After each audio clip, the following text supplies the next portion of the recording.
ಆಗಿತ್ತು ಲಿಂಗವು ಸಿದ್ದರಾಮ. ಬಂಗಾರದ ಬಣ್ಣ ಬೀರುತ್ತಾ ತುಂಬಿತ್ತು ತುಳುಕಿತ್ತು ಅಂಬುದಿ ತೆರನಂತೆ ಕಂಬನಿ ಸುರಿಸುತ್ತಾ ನೀಲಮ್ಮ ನುಡಿದಿಹರು ಶಂಭುವಿನ ಅವತಾರಿ ಸಿದ್ದರಾಮ. ಶರಣಾಗು ಸಿದ್ದೇಶ ವರವಾಗು ಸಿದ್ದರಾಮ, ಕರುಣಾಕರ ಸಿದ್ದರಾಮೇಶ ಹರ ಹರ.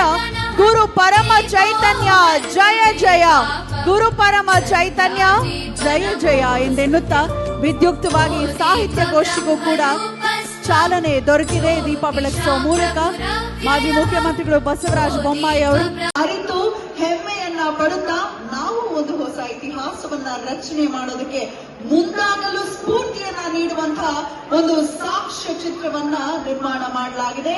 ದಯಮಾಡಿ ಸಾಕ್ಷ್ಯ ಚಿತ್ರವನ್ನ ಅಧ್ಯಕ್ಷರು ಆದಂತಹ BY ವಿಜಯೇಂದ್ರ ಅವರು ನೊಳಂಬ ಇತಿಹಾಸ ಮತ್ತು ನಮ್ಮ ಸಂಘದ ಸಾಕ್ಷ್ಯ ಚಿತ್ರವನ್ನ ಈಗ ರಿಮೋಟ್ ಮೂಲಕ ಇವತ್ತಿನ ಈ 852ನೇ ಶ್ರೀ ಗುರು ಸಿದ್ದರಾಮೇಶ್ವರ ಜಯಂತಿಯ ವೇದಿಕೆಯಲ್ಲಿರ್ತಕ್ಕಂಥ ಎಲ್ಲ ಶ್ರೀಗಳ ಪಾದಗಳಿಗೆ ನಮಸ್ಕರಿಸ್ತಾ, ಹಿರಿಯರು ನಮ್ಮೆಲ್ಲರ ನೆಚ್ಚಿನ ಯಡಿಯೂರಪ್ಪ ಸಾಹೇಬ್ರೆ, ಈಗ ತಾನೇ ಹೋದಂತ ಕುಮಾರಸ್ವಾಮಿ ಸಾಹೇಬ್ರೆ, ವೇದಿಕೆಯಲ್ಲಿರ್ತಕ್ಕಂಥ ಇತರೆ ಎಲ್ಲ ಗಣ್ಯರೇ, ನಾನು ಈಗ ಸಿದ್ದರಾಮೇಶ್ವರ ಬಗ್ಗೆ ಸಾಕಷ್ಟು ವಿಚಾರಗಳೆಲ್ಲ ಹೇಳಿದ್ದೇನೆ. ನಾನು ಆ ವಿಚಾರಕ್ಕಿಂತ ಯಾಕೆ ನಾವು ಈ ಸಿದ್ದರಾಮ ಜಯಂತಿಯನ್ನ ಮಾಡ್ತಾ ಈ ನೊಳಂಬ ಸಮಾಜವನ್ನ ಕೂಡೆ ಹಾಕ್ತಾ ಇದ್ದೀವಿ, ಒಗ್ಗಟ್ಟು ಮಾಡ್ತಾ ಇದ್ದೀವಿ ಅನ್ನೋ ವಿಚಾರಕ್ಕಷ್ಟೇ ನಾನು ಮಾತಾಡೋಕೆ ಇಷ್ಟಪಡ್ತೀನಿ. ಕಾರಣ ಏನು ಅಂತ ಕೆಲವರು ಗಣ್ಯರು ಕೇಳಿದ್ರು, ಯಾಕೆ ಲಿಂಗಾಯತ ಸಮಾಜದ ಇವತ್ತು ಭಾಗ ಮಾಡ್ತಾ ಕಾಣಿಸೋದಿಲ್ವಾ, ನೊಳಂಬ ಸಮಾಜ ಸಪರೇಟ ಅನ್ನೋ ರೀತಿಯಲ್ಲಿ ಕೇಳಿದ್ರು. ನಾನು ಅವರಿಗೆ ಒಂದು ವಿಚಾರವನ್ನು ಗಮನಿಸಿಕೊಂಡೆ. ನಮ್ಮಲ್ಲಿರ್ತಕ್ಕಂಥ ಒಳಪಂಗಡಗಳು ಏನೇ ಇದ್ರು ಸಮಯ ಬಂದಾಗೆಲ್ಲ ಒಗ್ಗಟ್ಟನ್ನು ತೋರಿಸೋದಕ್ಕೆ ಈ ರಾಜ್ಯದಲ್ಲಿ ಅತಿ ಹೆಚ್ಚು ಮುಖ್ಯಮಂತ್ರಿಗಳಾಗಿರೋದು ಈ ವೀರಶೈವ ಲಿಂಗಾಯತ ಸಮಾಜ ಅನ್ನೋದು. ಹಾಗಾಗಿ ಈ ಒಂದು ಕಾರಣದಲ್ಲಿ ಒಂದೊಂದು ಸಹ ಪಂಗಡದವರು ಒಂದೊಂದು ರೀತಿಯಲ್ಲಿ ಸಂಘಟನೆ ಆ ವಿಚಾರದಲ್ಲಿ ನಾವು ಈಗ ಕರಳುಗಾಳು ಹುಣ್ಣಿಮೆ ಅಂತ ಇರ್ಬೋದು, ದಸರಾ ಮಹೋತ್ಸವ ಇರ್ಬೋದು, ಇದರಿಂದ ಬೇರೆ ಬೇರೆ ಕಾರ್ಯಕ್ರಮಗಳನ್ನ ಆಯಾ ಸಮಾಜಗಳಲ್ಲಿ ಮಾಡ್ಕೊಂಡು ಒಗ್ಗಟ್ಟನ್ನ ಅವ್ರ ಕಾರ್ಯಕ್ರಮಕ್ಕೆ ಅವರ ಜನರ ಅಭಿವೃದ್ಧಿಗೋಸ್ಕರ ಮಾಡ್ತಾ ಸಮಯ ಬಂದಾಗ ನಾವು ವೀರಶೈವ ಲಿಂಗಾಯತರು ಅನ್ನೋದು ಬಂದಂತ ಎಲ್ಲ ಸಂದರ್ಭದಲ್ಲೂ ಎಲ್ಲಾ ಮಠಗಳು ಸಾಮೂಹಿಕವಾಗಿ ಒಗ್ಗಟ್ಟಿದ್ದಾಗಿರುವುದನ್ನು ನಾವು ಅನೇಕ ಬಾರಿ ನೋಡ್ತೀವಿ.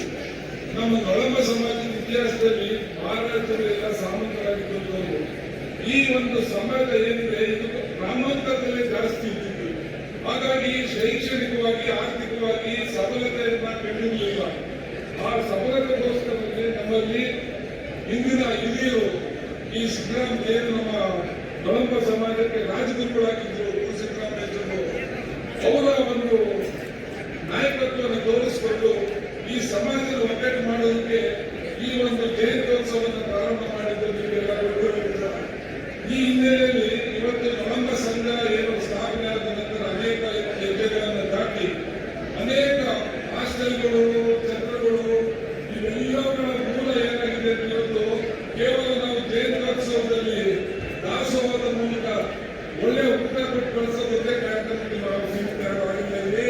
ನಾವೆಲ್ಲರೂ ಇವತ್ತು ಎಲ್ಲ ವಿದ್ಯಾರ್ಥಿಗಳ ಜ್ಞಾನ ದಾಸೋಹ ಕೊಡೋ ಕೆಲಸಕ್ಕೆ ಜಾಸ್ತಿ ಒಪ್ಪಿಕೊಂಡಿದ್ದೀವಿ ಅಂತ ನಾವೆಲ್ಲರೂ ಇವತ್ತು ನಮ್ಮ ಮಕ್ಕಳು ಸಾವಿರಾರು ಮಕ್ಕಳು ಬೆಂಗಳೂರಿನಲ್ಲಿ ಧೈರ್ಯವಾಗಿ ಓದೋದಕ್ಕೆ ಅವಕಾಶ ಆಗಿದೆ. ಅದಕ್ಕೇನಾದ್ರೂ ಅವಕಾಶ ಆಗಿತ್ತು ಅಂದ್ರೆ ಈ ಸಿದ್ದರಾಮ ಜಯಂತಿಯ ಒಂದು ಪ್ರಸಾದ ಅಂತಾನೆ ನಾವು ತಗೋಬೇಕು. ಇದರ ಮೂಲದಲ್ಲಿ ಉಳಿದಂತ ಅನೇಕ ಏನು ನಮ್ಮ ಹಣ ಇರ್ಬೋದು, ಮತ್ತೊಂದು ಇರ್ಬೋದು, ಅದರ ಕಾರಣದಲ್ಲಿ ಇವತ್ತು ಅನೇಕ ನಮ್ಮಲ್ಲಿ ಸಂಘಟನೆಗಳಿಗೆ ಬೇಕಾದಂತಹ ಸಂಸ್ಥೆಗಳು ಬೆಳೆದಿದೆ. ಹಾಗಾಗಿ ಹಿಂದೆ ನಾನು ತಿಪ್ಪೂರಿನಲ್ಲಿ 2012ರಲ್ಲಿ ಮಾಡಿದಾಗ ಮಾನ್ಯ ಯಡಿಯೂರಪ್ಪನವರು ಅಲ್ಲಿಯ ಸಮುದಾಯ ಭವನಕ್ಕೆ ಅವತ್ತಿನ ಕಾಲಕ್ಕೆ ನನಗೆ ಗೊತ್ತಿಲ್ಲ 50 ಲಕ್ಷ ರೂಪಾಯಿಗಳನ್ನ ಅವತ್ತು ಕೊಟ್ಟರು. 50 ಲಕ್ಷ ರೂಪಾಯಿನ 2012ರಲ್ಲಿ ಅವರು ಕೊಟ್ಟಿರಲಿಲ್ಲ. ಈ ತರದ ಸಂದರ್ಭಗಳು ಬಂದಾಗೆಲ್ಲ ದೊಡ್ಡ ಉದಾರವಾಗಿ ಕೊಟ್ಟು ಬಂದಿರೋರು ನಮ್ಮ ಯಡಿಯೂರಪ್ಪ ಅವರು, ಅದರಲ್ಲಿ ಎರಡು ಮಾತಿಲ್ಲ. ನಂತರ ನಮ್ಮಲ್ಲಿ TM ಮಂಜುನಾಥ್ ಅವರು ತಿಪ್ಟೂರಿನ ಒಬ್ಬ ಶಾಸಕರಿದ್ದವರು ಮಂತ್ರಿ ಆಗಿದ್ಬಿಟ್ರೆ ನಂತರ ಇನ್ಯಾರು ಮಂತ್ರಿ ಆಗಕ್ಕೆ ನಮ್ಮ ಸಮಾಜದಿಂದ ಆಗೇ ಇರಲಿಲ್ಲ. ಮತ್ತೆ ಅದಕ್ಕೆ ಅವಕಾಶ ನಾನು ಮಾಡಿಕೊಟ್ಟಿದ್ದು ಮಾಧುಸ್ವಾಮಿ ಅವರಿಗೆ ನಮ್ಮ ಯಡಿಯೂರಪ್ಪನವರು ನಾವೆಲ್ಲರೂ ಜ್ಞಾಪಿಸ್ತಾ ಆ ಕೆಲಸನ ಅವತ್ತು ನನಗೆ ಗ್ಯಾಪ್ ಆಗಿದೆ. ರಾತ್ರಿ 1:30ವರೆಗೂ ಸೆಂಟ್ರಲ್ ಹೈಕಮಾಂಡ್ ಹತ್ರ ಕಿತ್ತಾಡಿ ಅವ್ರಿಗೆ ಕೊಡಿಸುವಂತ ಕೆಲಸವನ್ನು ಅವತ್ತು ಮಾಡಿದ್ದು ನನಗೆ ಚೆನ್ನಾಗಿ ಗ್ಯಾಪ್ ಆಗಿದೆ ನಮ್ಮ ಯಡಿಯೂರಪ್ಪಾಜಿಯವರು. ಹಾಗಾಗಿ ಇವರ ಒಂದು ಬೆನ್ನೆಲುಬು ನಮ್ಮ ಸಮಾಜಕ್ಕೆ ಯಾವಾಗಲೂ ಇದೆ ಅನ್ನೋದು ಒಂದನ್ನು ನಾವು ಯಾವತ್ತೂ ತಿಳ್ಕೋಬೇಕು ಅನ್ನೋದು ಈ ಸಂದರ್ಭದಲ್ಲಿ ಹೇಳ್ತಾ ಈ